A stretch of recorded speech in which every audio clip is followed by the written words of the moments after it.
Good evening, everybody. I'm John O'Loughlin, and welcome to my show. It's called Macduff Lives, and it's Friday night, and that means around here we are interviewing someone from the Schiller and LaRouche organizations. And tonight, it's my pleasure to welcome for the first time to our show Jason Ross. Jason Ross is with the Schiller Institute. He works primarily in economic development planning and that sort of thing, and seems to know a little bit more than I do about physics and the prospect of a possible fission reactors supplying our power needs in the future. So I'm very happy to welcome to the show Jason Ross. Hello, Jason. Hey, John, thanks a lot. Oh yeah. So glad to have you here, and looking forward to hear what you have to say. Tell us a little bit about yourself, where you're from, and what type of things you studied in school, and so we can jump off from there. Sure. Well, I grew up in Virginia. I went to school far away from there. I went out to California to Stanford, where I wanted to study civil engineering, but I found that it was a lot more about removing dams than building them. And so I got into computer science, and I've been working with the LaRouche movement and the Schiller Institute for some years now, and I really like to focus on infrastructure, on the economic value of science, and on helping young people get a sense of what economics is really about by going through the history of discoveries and really recreating them in their own minds, which is way better than using textbooks. So you studied at Stanford, and I guess you got a 4-year degree, or how far did you go in that? So in 2001, I decided to see if this computer programming and all that was really what I wanted to do. I took some time off to see if this is really what I wanted to do and to explore, activism and other forms of activity. Well, that was when 9/11 happened, and I concluded, this world is just bonkers at this point. So I never ended up going back. My gap year has been a long one. Okay. Well, we're glad to have you, and you're based now in New York, I'm sure, right? Yeah, New Jersey, just outside New York City. Sure. Okay. And what is your principal function at the Schiller Institute? I'm the science advisor for the Schiller Institute, or a science advisor, and I'm also on the board of directors of the LaRouche organization. So those are a couple of my hats. So that's both organizations you're involved in. Mm-hmm. Okay. And as I get to know you guys, I know that you all have your own niches. And as far as the computer programming, et cetera, and I mentioned an article I saw that you had done about economic development some time ago. Give us an idea of the work you do on a daily basis for your contribution to these organizations. Well, I'll tell you, recently, some of my contributions have been of a very sort of paperwork style, on that kind of domain. I won't go into that. That's really not very exciting. But the really fun stuff has been, for example, exploring the enormous economic potential of Africa, which unfortunately to many people is sort of a lost continent, or a forgotten continent, where people underestimate the size of this continent, the enormous resources, the youthful population. And so it's really interesting to see the different approaches that different countries and cultures have towards it, such as, for example, China sees huge potential in Africa, and they're becoming more and more involved in things that are sort of a long-term building up markets approach, like infrastructure development, setting up manufacturing, this kind of thing.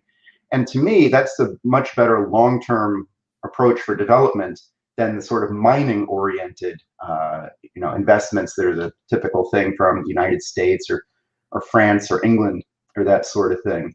So I co-authored with my Schiller Institute colleague in Sweden, Hussein Askari, a report about the development of Africa and Southwest Asia. Yeah, this is certainly, I see what you put up there. That's definitely true. Yeah, I always think of I saw YouTube maybe 10 years ago. It was a guy in Africa, and he was working on a very limited arrangement with a little bit of light, and he was broadcasting on a YouTube, and he said, you know, there's no reason Africa can't be developed. It's just that they don't want it to be developed. There is a conscious, willing, willful effort to keep it from being developed. And I believe that's the only real explanation for why it hasn't developed. What do you think? Absolutely agree. I mean, one thing is, I might say why African nations are less developed than they could have been. I mean, there is overall improvement in many places, but I'll tell you the latest version of this colonialism is the green. It's the green outlook, where now what they do is, you know, the World Economic Forum, they say we need a great reset. Too much carbon dioxide. We got to have a new type of order in the world. And so they'll tell developing countries, they'll say, look, you may not build a coal power plant. Sure, that makes cheap electricity and you're a poor country, but no, you may not build a coal power plant. You can build windmills, solar panels, which cost a fortune. And then they say what you should really do is just not develop at all. If you leave your forest perpetually a forest, you can sell carbon credits. So essentially paying off these countries or their governments to say, just don't develop. You know, the wealthier parts of the world will continue to go on as they are. They'll pay you not to develop in the form of carbon credits. And to me, this is the sort of the latest version. And this doesn't only affect Africa.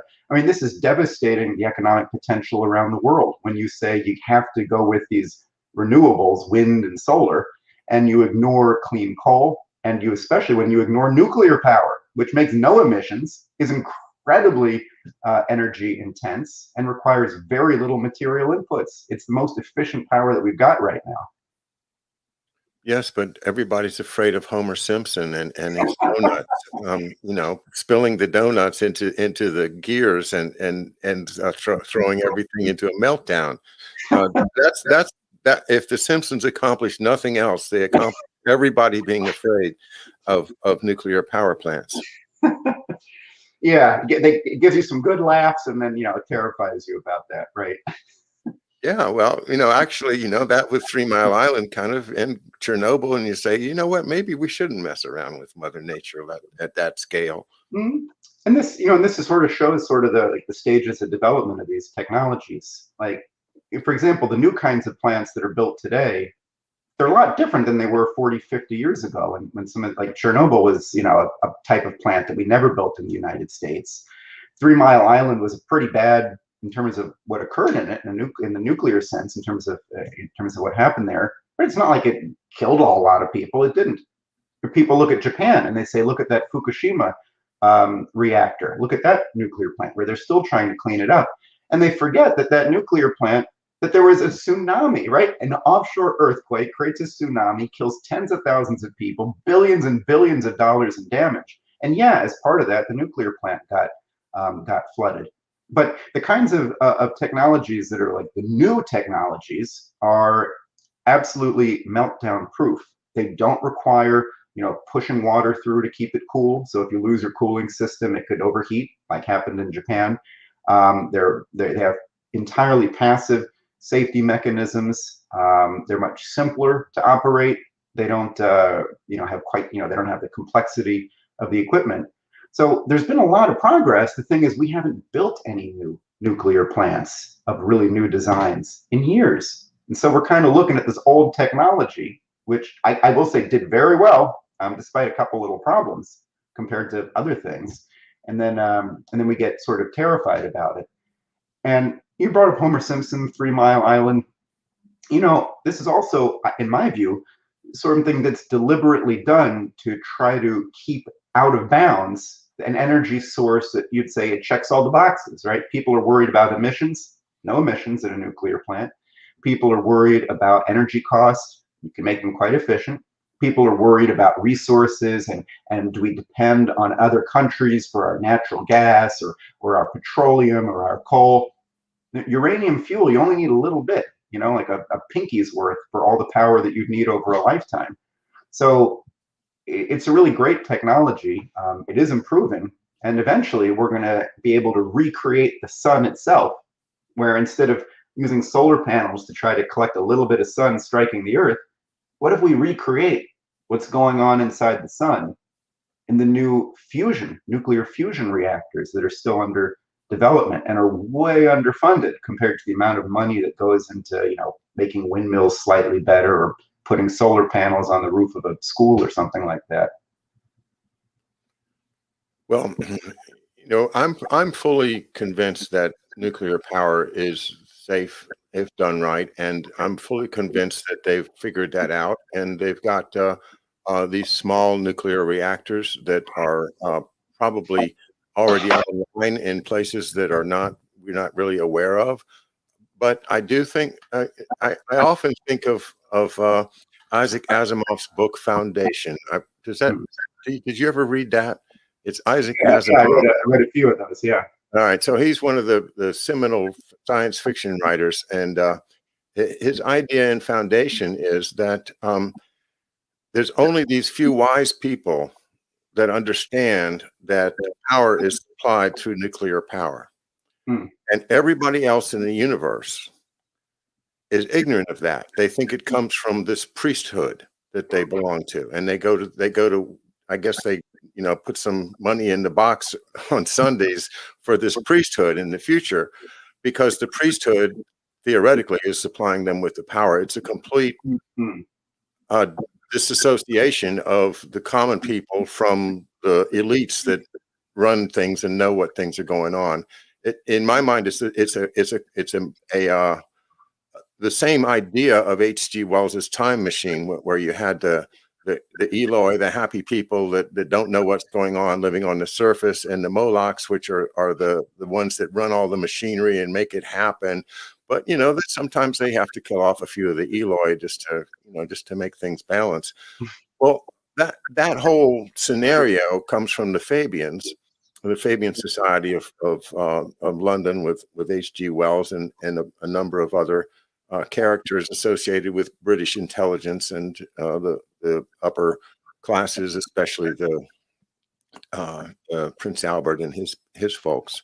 Well, those crazy people are casting a shadow today on us, in my opinion, in that they do probably have this scheme going that they're going to control the power, and these nuclear power plants are going to be theirs. And we are going to be out there chopping wood for fire and making windmills and seeking water power like in the Middle Ages, except for when we have enough money to buy some power from the magic priests who will supply it to us as long as we put enough coins in the box.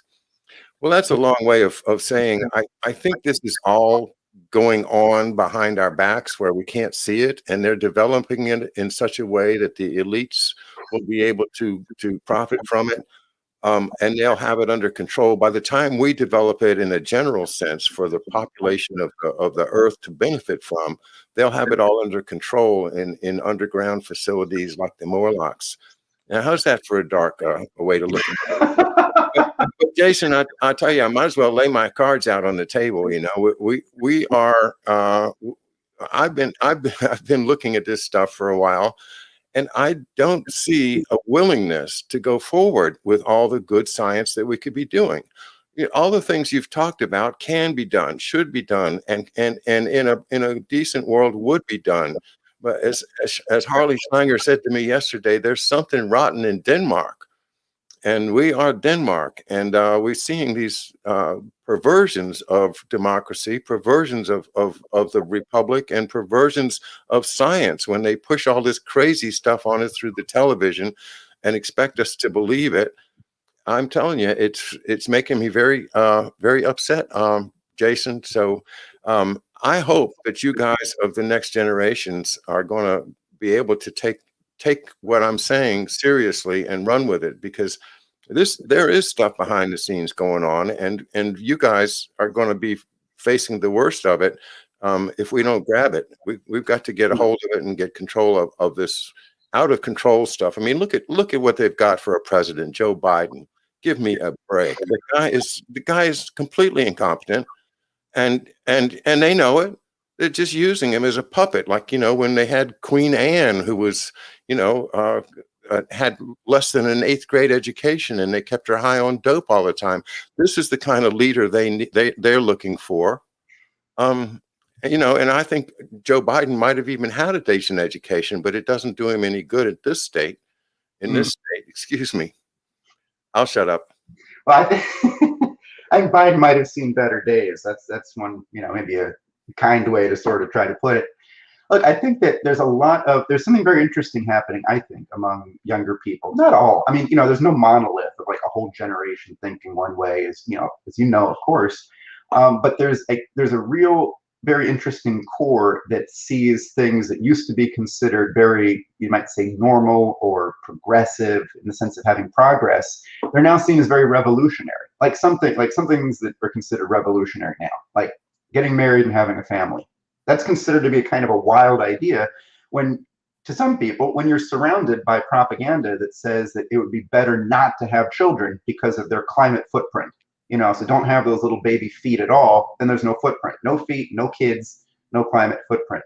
And then, having this kind of atmosphere, if you think, gee, children are bad, people are bad, I'm bad, I shouldn't exist, you shouldn't exist, they shouldn't exist, old people who are sick shouldn't exist, just let's kill them off sooner. People that are poor, they shouldn't exist. It's just too bad. There's not enough resources for everybody. And it comes from this idea that there's limited resources. That's just crap. Now, I mean, some resources have become harder to get if you have the same mining technologies. But then, let me give you an example. So in 1972, in the 60s and the 70s, a lot of this transformation, if we're seeing eye to eye here, a lot of this transformation that you're bringing up was really taking place in this paradigm shift in the 60s and the 70s towards environmentalism, towards the idea of, sort of how you identify and all this is more important than whether you're helping eliminate poverty on the planet. And in 1972, this book, The Limits to Growth, was published. And they use these computer models, which they're totally cringe to look at them now. A computer model of the world from 1972, give me a break, right? But they look very scientific and they're computerized and all this. And they said, look, we're going to run out of resources. We need to control population. We need to control living standards. People cannot live too well. These places in the developing world should be, kept down in population. Send out some condoms and don't allow them to grow in their population. Which is, if you look down a couple of slides, it totally goes against the real progress that we've made. Where here you can see the amount of land per person. It's dropped in half across the world in the last century. We are so much more productive because we've got new agricultural technologies. Land is limited, but what we're able to draw out of it, we can do far better. Hang on. I want to understand. Could you go back to that one, Andy? I'm not sure I understood that correctly. Agricultural land per person, 1890 to 2016. So this is how much land how much land, if you take all the people on the planet and you look at how much is all the land that's used for making food, so growing crops for cattle and all that, take all that land, divide it per person. For each person to be alive, how much land is out there required to provide us the food that we eat? Right. So this is really a good news then. It's taking less and less land to provide enough food for more and more people. Yes, and while people are living better and better, living longer lives, and overall, with better nutritional capabilities, more people able to afford to eat meat, for example, not just the basics. So that's great. But yet, in the 1970s, right as this was improving at its most dramatic rate, these knuckleheads wrote this book, The Limits to Growth, and they said. It's on a few slides ahead here. Let's see. There we go. Yeah, right. So on the left, this is the Club of Rome's book, The Limits to Growth. Lyndon LaRouche wrote a book, There Are No Limits to Growth, in response to it. The where this comes from, let's take a look at the next slide, because this idea of the limits to growth, it didn't start in the 1970s.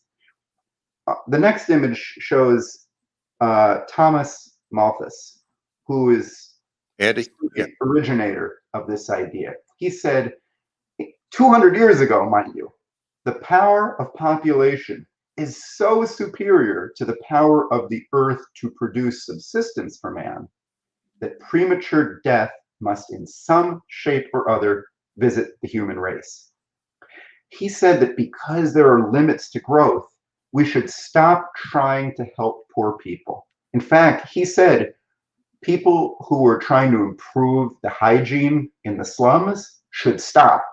They should encourage poor people to live in swamps so they'll get sick and die because there's just not enough food for everybody. That's what he said. Real sweetheart, right? Basically the same thing in the 70s, 1972, Club of Rome, limits to growth. If the present growth trends in world population, industrialization, pollution, food production, and resource depletion continue unchanged, the limits to growth on this planet will be reached sometime within the next 100 years. Now, that's 50 years ago. So we're like, we should be hitting those limits pretty soon if these people are right. But I want to give one example of one of the things that they were so wrong about. If we can scroll down about 4 slides here. Sorry, I had a larger slide deck I had used earlier. Oh, there we go. Great. This is just one example of the limits of one specific resource. So chromium. So it's a little hard to see on this antique graph here, but you can see that line on the left that says reserves, where there's some level of chromium reserves, and then they go down over time. Start using up all that chromium. You can see the usage rate, which I guess they're all the same color, but so basically they said we're going to use more and more chromium, and then we're going to run out, and because we're running out, the cost is going to skyrocket, and it'll become unaffordable. There will be no more chromium for people to use. That's what they said. That's depressing. It is, but they were completely wrong. Take a look at the next chart. We scroll down here. It turned around. Oh, you know what? Unfortunately, I guess we have different versions of PowerPoint, so I'll have to describe what this chart's supposed to show. What happened was the reserves of chromium. Yeah, it was that picture. It's not showing up, unfortunately. It's okay. What they said was the reserves. See that purple dot up there? That purple dot, that's our current usage rate. And it is literally off the chart, like 4 times off the chart. We're using 10 times more chromium than we were in 1970.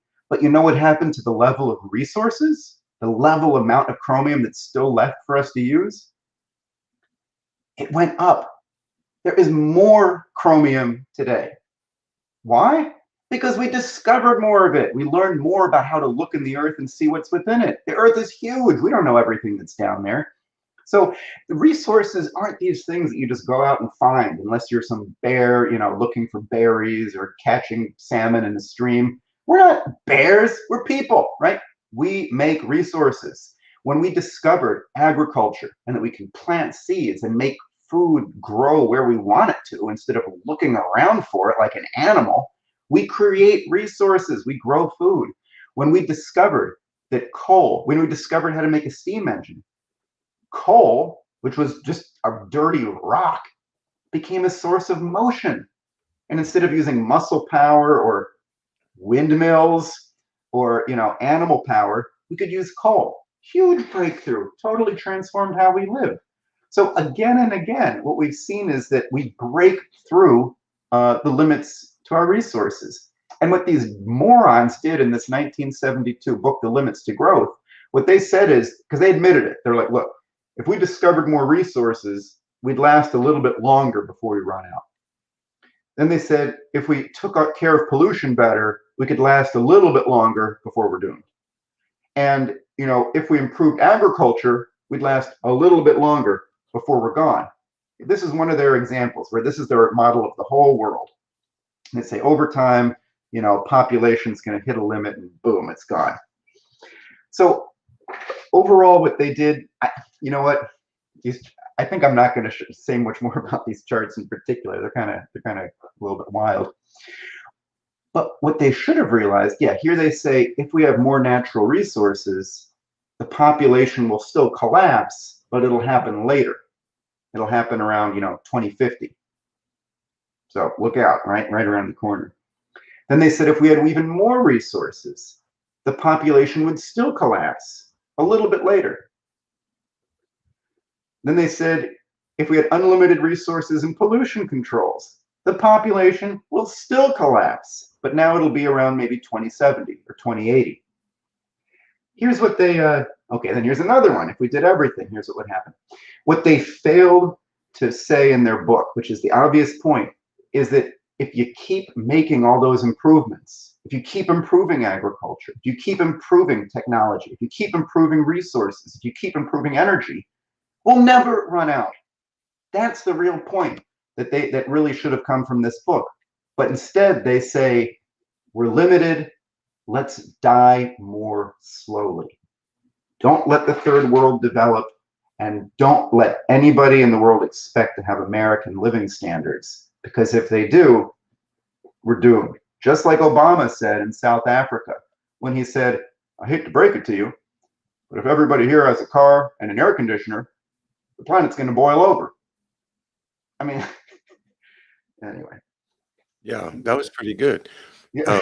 And yeah, that was the one thing that attracted me to him was his voice. I thought he had the best voice of a politician I'd heard in my lifetime. Really, he was fabulous voice.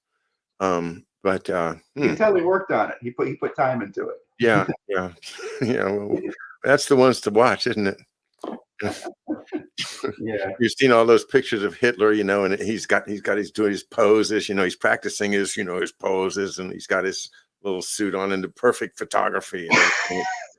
For his Instagram feed. This is how you do it,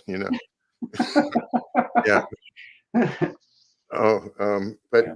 I'm sorry. I'm having a hard time keeping it serious enough tonight for the subject, but it's maybe a little Schadenfreude.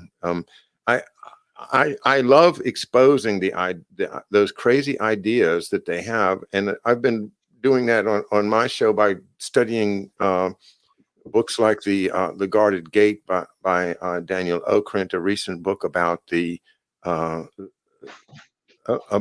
real program of eugenics and how that fit with the immigration policies and restrictions as we went from the 1860s on up into the 1920s. And all of that gives you the mindset of people that would follow the Rhodes scenario, the Carnegie and the Rothschild and the Rockefellers, and all of those people are very, very serious about controlling population, and they would buy into the nonsense of a Clyde Davenport. They would buy into just about anything that told them what they wanted to hear, and that is that just happens to be that you rich people are the most advanced human forms that have ever walked the earth. And we need you. We need more of you and less of all those other ones, those little brown ones. We got to get rid of them. But we need more of you because you got the blood, man. You got the blood. And they believe it. So, yeah, hey, I got the blood, man. I can do anything I want. And they believe it. And they did believe it. And there's people out there that believe it to this day, that they belong to a superior race of humanity. And then add on top of that these crazy ideas from different branches of Freemasonry and other places of the perfectibility of man. That we're here, God dumped us on the earth, and some of us are good and some of us are bad. But what we can do, since God doesn't really care about us anymore, is we can improve ourselves by applying scientific principles and improving our genetics.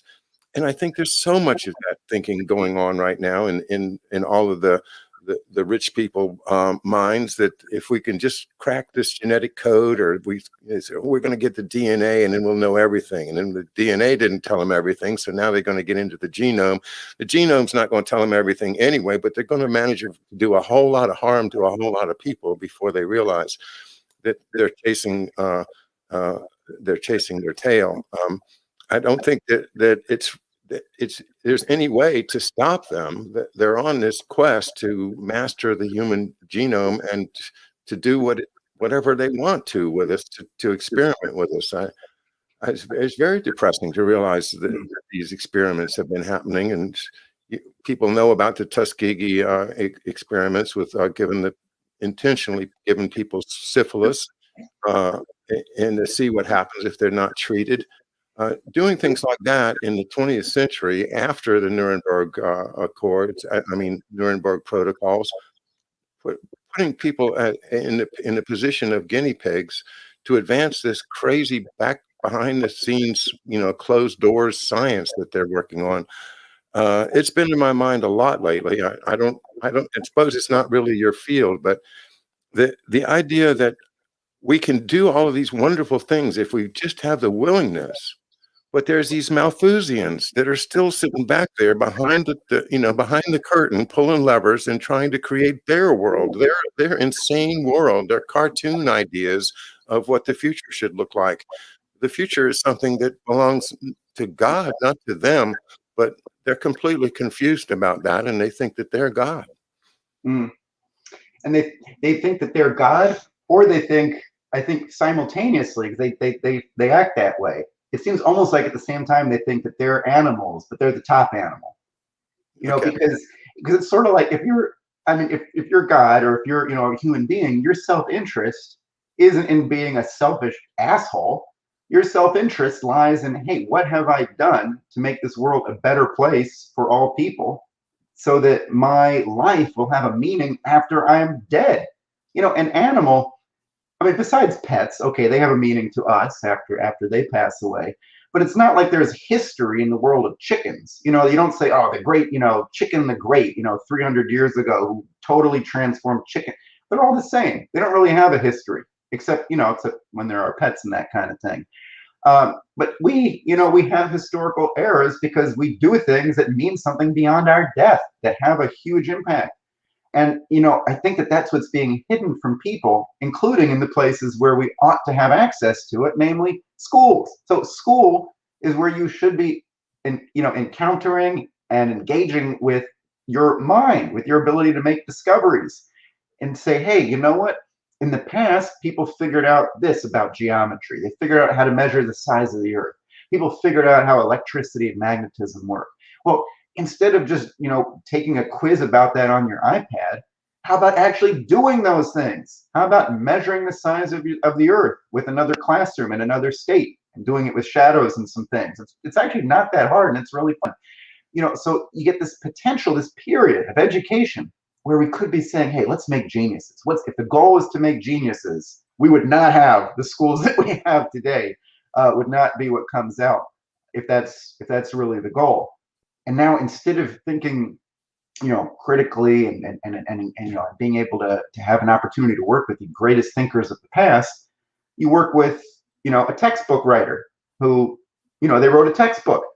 And books are, I'm not against books, but if you've got great geniuses like Johannes Kepler, who figured out how the planets moved, and he wrote a book, just read his book. He was a genius. Read Einstein himself. Read the geniuses. See how they thought. And instead of that, unfortunately, there's this huge appeal to authority, which they say is, not what it's about, right? But that's what it becomes. When you've got, young teenagers walking out of class to have a climate, a school strike for climate, it's like, okay, does a 13-year-old really understand the entire Earth's climate? That's a pretty complicated issue, wouldn't you say? So, this idea that, oh, I'm following science. I know about science. No, you know what an authority is telling you. How about actually becoming a scientist yourself and not, using people through this new appeal to authority that is called science? It's part of my views on that, because then you can, then you get to really encounter and say, oh, wait, we're all human beings. I get what we all have in common. Hey, you know what? I figured out some geometry problem. Hey, class, we're going to figure out how to make a square that has double the area of another square. Okay, it sounds simple, but it's actually a puzzle. Kids are working on it together, figure it out. They realize, oh, this other kid figured it out. Oh, what we have in common is not something about, how we look or anything like that, but we figured out something true about the world out there, about the universe. I think that's kind of the sort of the necessary thing to have to be able to really have a human culture, doing things like that, singing together. I mean, that's I think that's the antidote to some of this really divisive, stuff that takes place in schools or HR departments of breaking people up into, disparate categories and, losing track of the humanity in the middle of that. You know, you say, hey, I identify as a creative human. That's part of my identity. Okay, that's the most important part of any of our identities, I think. Creative Yeah. or good. That's important. And indeed it is. And I love the idea of you guys out there working with kids. And I know you work very hard to engage younger minds in exactly that kind of thought. It, it's it's got to be told to the kids somehow that they do have this inside them, because Hmm. if they don't know that, they're likely to think, oh well, I guess I'm just gonna be a $10 an hour worker for my life, and I'll be miserable. So maybe I'll go and try some drugs, and maybe Hmm. I'll find some happiness that way. It's very depressing to face the world without ever really understanding how to engage the world. And yeah, absolutely. I'll just tell my quick little story of being in this. I think it was seventh grade. It might have been seventh grade, and we went behind. There were some trails behind the junior high school, and we were told to bring a empty bottle to school. It was like so I brought an empty wine bottle with a cork, and so everybody had their bottles, and we filled halfway up with water, and we go out there with that bottle of water and put it on top of a stick and make the water level, and then we would move, so maybe 10 yards in this direction. And the idea was that we were creating a topographical map of the path that we were Mm. on. And so by connecting all of the kids with their bottles and figuring the triangle numbers, you could just figure out, well, this went up, 10 inches here and 3 inches there. And that, and then that plus orienteering in the Boy Scouts, where you had the compass and you didn't know where you were going, and it's, you got to find this and who. That kind of experience is essential to understanding how the world really works. Mhm. I was blessed. I had that when I was a kid, but so many kids are not going to get that real science experience. And well, what are you engaged with kids yourself, or in part of your Schiller work? Yeah, yeah. I mean, it's really fun. I mean, people of any age can, sort of break out of a rut, or, say, hey, this isn't what life's all about. Just, having my job that stinks and isn't rewarding, and I, entertain myself by like binging on Netflix when I get home or getting drunk or something. It's a lot easier to pull young people out of that because they haven't gotten there yet.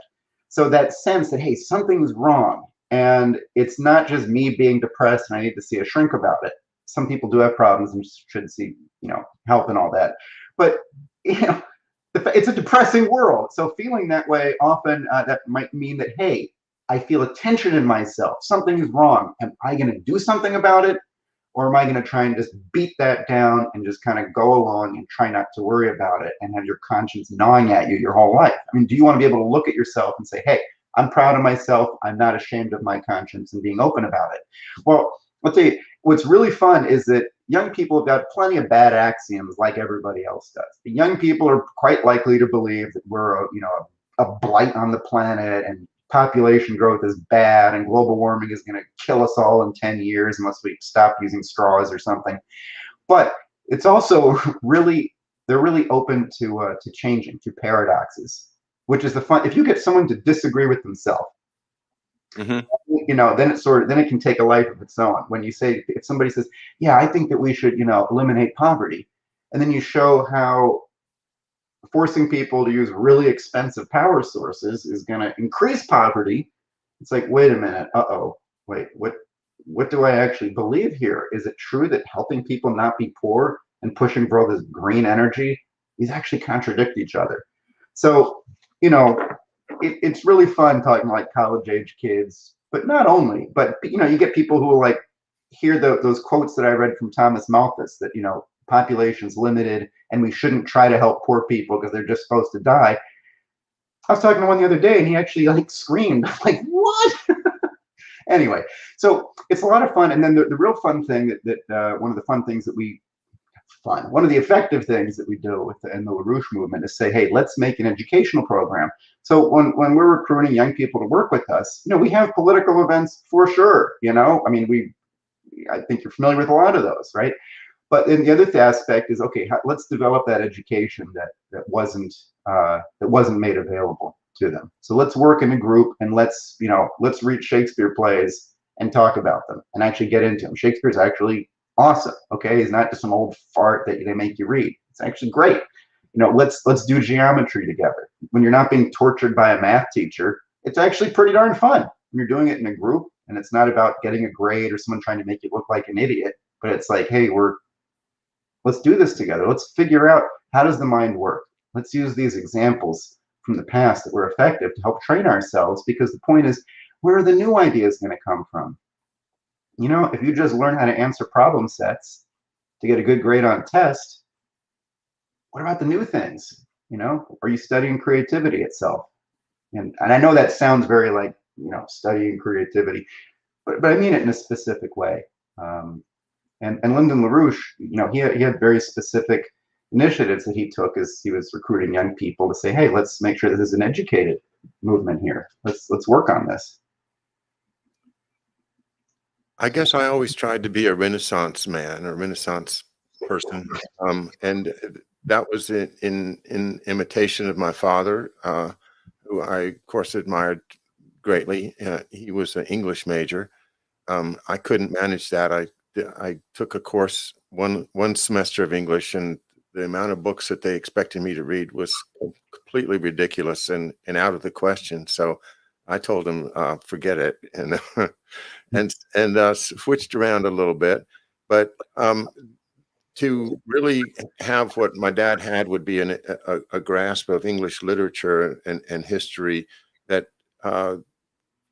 forms the basis of understanding how America got to be America, is also very helpful and important. And I don't think kids are getting taught, you know, the American history, the idea of hey, this is a new country. This is a different idea from European countries. This is a country based upon the will of the people. Mm-hmm. And all power derives from the consent of the governed.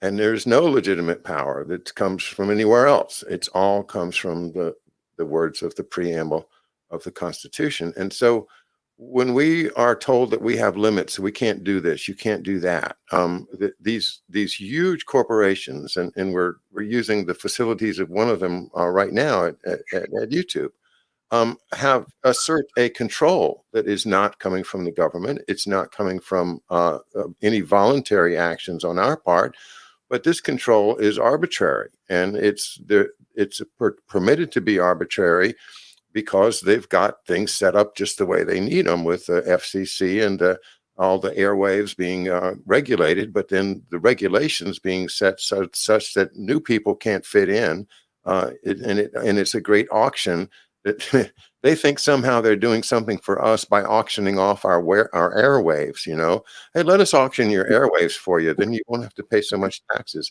No thanks, I'd rather have the airwaves. We didn't get a choice. So all the media is all controlled, everything. Mm-hmm.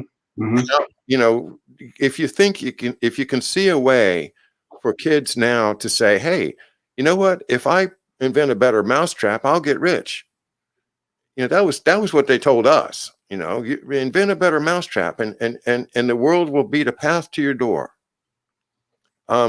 What's the message to kids today? How do you get them to think that I can do this? I can, you know, if I study my math, I can figure out something nobody's done before, and I'll make people happy, and they'll love me, and I'll have you know, sufficient money for my retirement. making it on your own is not in fashion right now. They're driving us into a mentality of dependence on the largesse of these corporations or the government or some you know politicians. Mm. And a lot of this stuff is merged. You brought up the media, the government. These used to be, two different things. And some media, like yourself, obviously, there's a distinction there. But you look at like Facebook, where who is it that announces that Trump has been suspended now for an official 2-year suspension from Facebook? Nick Clegg, the former foreign minister of the United Kingdom. He's Facebook's spokesman on this issue. It's like, okay. You look at MSNBC, CNN. It's full of intelligence. Former intelligence workers, maybe current intelligence workers. It's like, so then this thing of, well, Twitter censoring, YouTube censoring, well, they're private companies. First off, they're really not, okay? They're not just private companies acting on their own when Congress is saying you better censor this and get rid of that and no disinformation, because really, they know the truth. I mean, obviously it's for political control, but you think about it, it's like, who is so confident that they know the truth that they say you can't even express your view? I mean, it's bonkers. But what you brought up about, John, what you brought up about the history of about the United States and how that's taken away from people. So that's a really good point. That's one of the biggest things where, when in generations past, people brought up with a general sense that America's a great place and so on and so forth, and we did a lot of great things. I think now it's almost the opposite, that the U.S. is an evil, wicked place founded on racist notions and so on and all that. And it's just not true. I mean, the reason that the United States became the most powerful economy in the world was because we had a very unique system here. We weren't a British feudal system with a king and a queen and all that kind of crap. And we were also not a pure British style economy where they said, look, whatever goes, free market, totally free, which means that there's going to be monopolies and a few people with a huge amount of money are going to have a huge influence. It was something different. It was the American system where you say, look, entrepreneurship, great.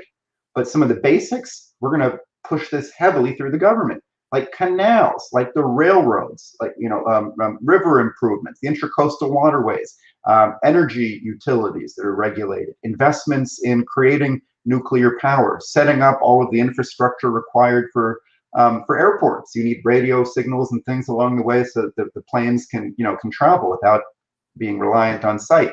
All this infrastructure that's required made the United States very productive. The investments in helping to promote technology and growth, these are incredibly important. And the United States, like you said about the preamble, it was founded with like an actual purpose of doing good for ourselves and our posterity. There was a mission to do good. And has the U.S. always done that perfectly? No, certainly not right now. But the fact that that's been taken away from both us and I think from people around the world, the great things that the U.S. has done, that's a real crime. And understanding that really inspiring history is a wonderful thing to do. Yes, and as Harlan Schlanger said yesterday, the people that fought with my father in World War II deserve to see the fruits of their labor Mm. in their children, their grandchildren, living a free and happy life in a free republic. And we're heading in the opposite direction just as fast as they can drive us. And I don't know. I mean, I keep trying to somehow find a way to say you got to throw the brakes on. This train's getting out of control, guys. Slow down. You're heading in the wrong direction. We join with you, Jason, in asking people to take a serious look at education and serious look at what kids are taking in today. I won't say learning because I'm not sure they're actually learning things because they haven't been taught how to reason and how to understand and decide what is believable and what's not. I'm really concerned about the next generation. I have tried my best to preserve the good stuff out of the generation that came before me, my parents, and to honor what they've done. And we all have the situations here where it looks like all of their dreams are slipping away, and that is frightening to me as I enter my older age, is to think that all of this progress that we should have made during our lifetimes was not made, and in fact we've regressed, we've slipped back in terms of public education, in terms of the goals of our country, and in particular, we've slipped back in terms of trying to wage peace, to try to have a real effort to maintain a peaceful coexistence in this world. And I don't think that that's gonna change until we have a huge political change in this country. I I, I don't know what it's going to be, but more of the same is just not going to get it. Um, your last word is from you, but first let me note that Marcia Maluk is here, and she's been great in helping us coordinate these Friday nights and otherwise. Thank you, and hello, Marcia.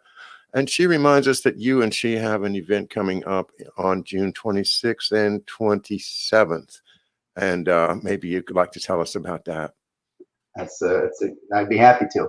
Yeah, the Schiller Institute is hosting a 2-day event. You can, oops, yeah, well, the slider moves back and forth there, but it's June 26th and 27th, and you can register. There it is. You can register there at the Schiller Institute website there, for the common good of all people, not rules benefiting the few, like the rules-based order. And then if you go there, you'll be able to see an outline of what the conference is going to include. Talk about the strategic situation, discussion about breakthroughs in science and its role in growing the economy. We're going to be discussing how it is that discussion should happen, this idea about the coincidence of opposites, that the way you make progress when you're speaking with somebody is you look for places that you disagree. And then you can find out that you might both have something to learn from each other if you're able to take that disagreement or that discussion to a higher idea. That often, anyway, I don't want to say too much more about that. But you can see what the topics are going to be there. We're going to have very engaging speakers from around the world, and there will be the chance to participate, to ask questions for our audience members. So you just go to that website at the schillerinstitute.com, and you'll be able to register there. Thanks, Jason, and thanks to the Schiller Institute and Helga Zepp-LaRouche and all the great folks that work with you guys. And I know it's in many ways a labor of love, and that's what I love to find is people that are committed and that understand what we're up against. And you're there, you understand it, and you're on the front lines fighting the fight. Jason Ross, thank you for being with us tonight, and Godspeed with your work. Good luck at the conference on June 26th and 27th. I will intend to be there. And anything else you'd like to add before we call on the Ospreys to say goodnight?